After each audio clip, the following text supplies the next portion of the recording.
After what was no doubt our most exhilarating yet most frustrating hunt here on Tikamoon Plains, trying to get a 5-star Cape Buffalo with the bow and finally succeeding, we're back here for one final hunt this weekend, and essentially, we're going to try to pick up where we left off. We spent so much time chasing that Cape Buffalo, I have no idea what's happened to the couple of 4-star Kudu on our map, so we're going to go around and try to find them and also continue exploring the private land up here. Now it's actually early morning here, a little bit before drink time, and essentially I want to use this time to explore at least part of this private land. So at the moment, we've got a 1-star mature Gemsbok here. Try to get that bedded down. Felt like we may have been a touch high, but I think that's going to get along, and it definitely is. It's not a bad way to start.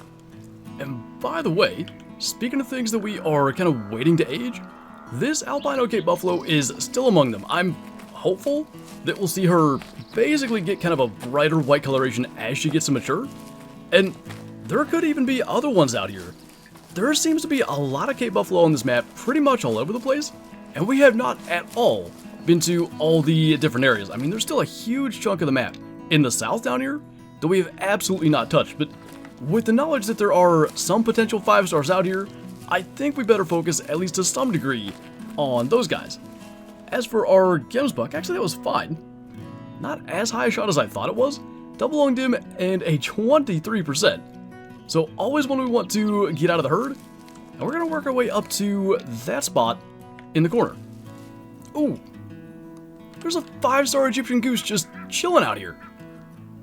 So that then begs the question, do we want to go with the bow off the ground? Or do we want to try to get it out of the air with the 300? I don't hate that idea, but there are a lot of geese here. Like, we're gonna have to be really careful to make sure we're looking at the right one, but I think that's what I'd rather do. So they're alerted, actually gonna take off. That is him right there, okay. Pretty sure I managed to keep track of the right one. Can we then make the shot? If we're looking at the right goose, that's the one we wanted to get.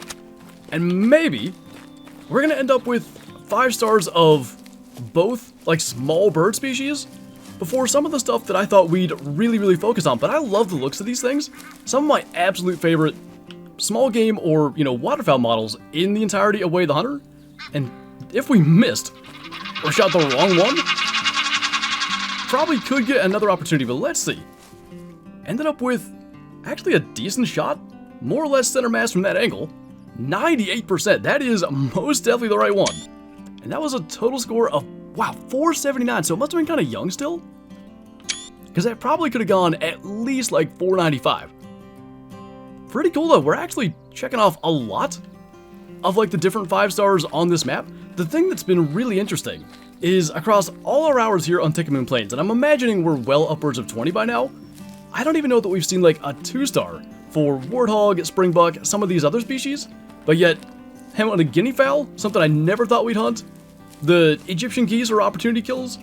Now we have 5 stars of both. By the way, almost in the same area. That right there is the tower that we were in when we spotted our 5-star helmeted guinea fowl, and then everything went to chaos when the albino Cape Buffalo charged. Man, we have another 3-star adult kudu. This might be our sign that it's time to go and start to look for the previous 4-star and see if he's aged. Because these guys are in a drink zone, I believe, being right here next to the pond. But there's a 1-star adult. I think they're okay to take. I'm not 100% sure on how kudu aging works yet, but in my experience, typically that's safe. That 3-star back there, though, definitely has great potential. So, I think that's going to be a hard shot. That absolutely smoked him. And that last watering hole I wanted to get to is just 600 yards down that way. So, probably real quick, we'll swing down to there. And just before we do that, that was a hard shot. The one thing we've been able to fairly consistently hard shot is the kudu, like from that frontal angle. 52%, so pretty decent to take out, especially, again, if there's a 3-star adult here, he's got to be 80-90% plus. So definitely going to benefit things. And actually, about the only thing here seems to be a flock of geese with nothing really special. So, full disclosure, one of the 4-stars, I forget where it actually lives. I'm pretty sure it's like right in this general vicinity. So we're gonna wander around and hope to find it and try to go from there. So slight kind of update here. I do think I've figured out the right area for that 4-star Kudu. It's just a question of which herd is it. And while we're here, we're going to try to get this wildebeest. I almost think we need to like spine shot him, just the way he's sitting. That is not a spine shot. Might be able to get him anyway. That's going to roll him.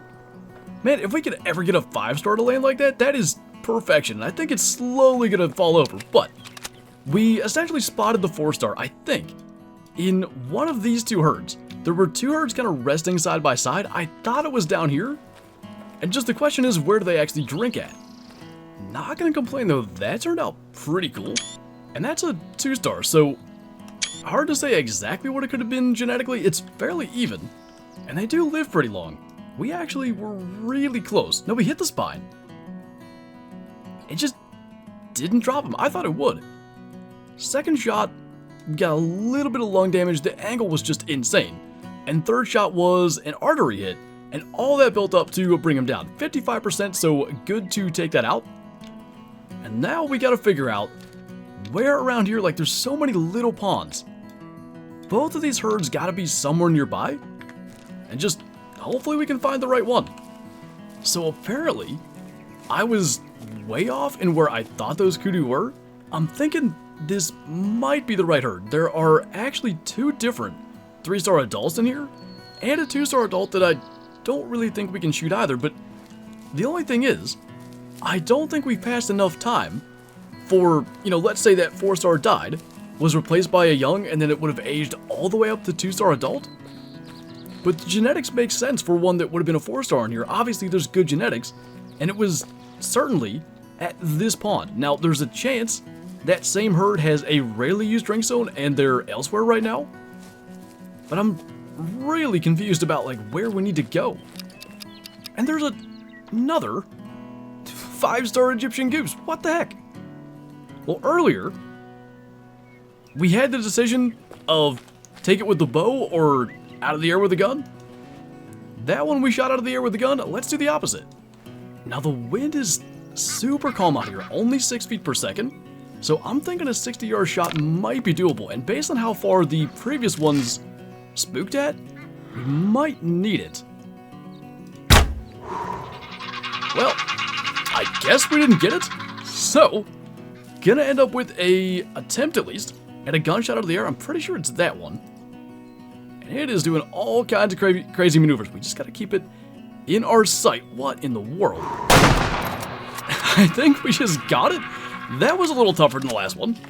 But once again, the question is the same. Did we shoot the correct bird? I actually got some heart damage on that. Not bad. 97% we did. So, 2 5-star Egyptian geese with the 300 today. 491 for that one. So, clearly, based on the genetic potential and the overall scores of the two, the last one had at least another year or so in it. But this was exactly the spot, because what happened when we spotted the 4-star kudu was we were actually stalking Gemsbok, called one in, it ended up charging us and killing us. And it was right in this location and from that herd. So we actually got in, coming over here to get that goose, the drink zone of the herd. I wouldn't mind like kind of zipping around to some of these other spots and just looking for like a rarely used zone from that same herd.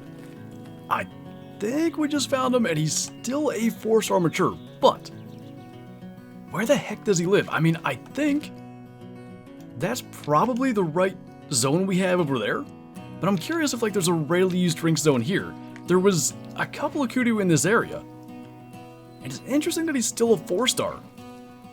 Maybe not as much time has passed as I thought. And who knows what he's doing, because it's a little past 12 o'clock. They'd basically be done drinking. The other thing is these lakes up here. So what we'll do is we'll just maybe buzz around the UTV, try to figure out what's going on. So if that guy does age, we'll be ready in the next cycle, because I really don't want to lose that. Maybe? That answers the question. That's exactly why he was walking down that hill that direction. He had been drinking here at a rarely zone. Now it makes sense. So, at least we have that, because their lifespans are so short. 8 years? As a 4-star mature, and I think this is at least his second year being that, he's 7 minimum, we just can't risk him showing up in a rarely used zone again and not knowing where it is. But it kind of feels inevitable now. 2 hunts in a row, we go out looking for a particular animal and end up on, sometimes quite literally, a wild goose chase, getting 2 5-star Egyptian geese today on our hunt, basically trying to figure out where our kudu were. And it took an hour and a half to figure that out. Hopefully, if he's going to get to 5-star, he'll be in his regular zone and it won't be a problem. But I'm really, really hopeful given the fact that he is a 4-star and didn't just die right away. It's so tough to tell. I don't know how many years should pass. In theory, 3-star adult, they're mature for 4 years. You'd want to see 2 years of maturity as a 4-star and then get to 5, I think. So he's got a shot at it. You just gotta hope that he was a 3-star adult prior to that. And you guys have probably already heard me say several times, I really like the black wildebeest. I really want to get 1 or several 5-stars of them. But the way things are going with all these things that we're trying to keep tabs on, unless we can stumble into maybe like a 3 or 4-star to keep an eye on, it's just going to be really tough because we have all these other things that we want to go back for. But on that note, I do want to go and put our 2 5-star Egyptian geese in the lodge. Now the date is still incorrect, but just to go in here and take a look at it, we replaced the 1-star, I think it was a 1-star mature that we shot with the bow on day 1, just to kind of get that out of the lodge so that we don't end up with that there for forever. We have our, I think, 2nd 5-star there at 491. And because we got that one basically in the exact same spot, we got our 5-star guinea fowl, I thought putting them on this same dresser would make a lot of sense. So pretty cool to get those 2, and again, nice to get a 1-star out of the lodge that was just put there as a placeholder. Not at all the 5-stars we came here for, and like I said, quite literally, a wild goose chase today. But I'm very much looking forward to coming back out here and continuing to chase things like that 4-star kudu in our next hunt. So on that note, that's going to do it for this video. So as always, thank you guys for watching, and I'll see you next time.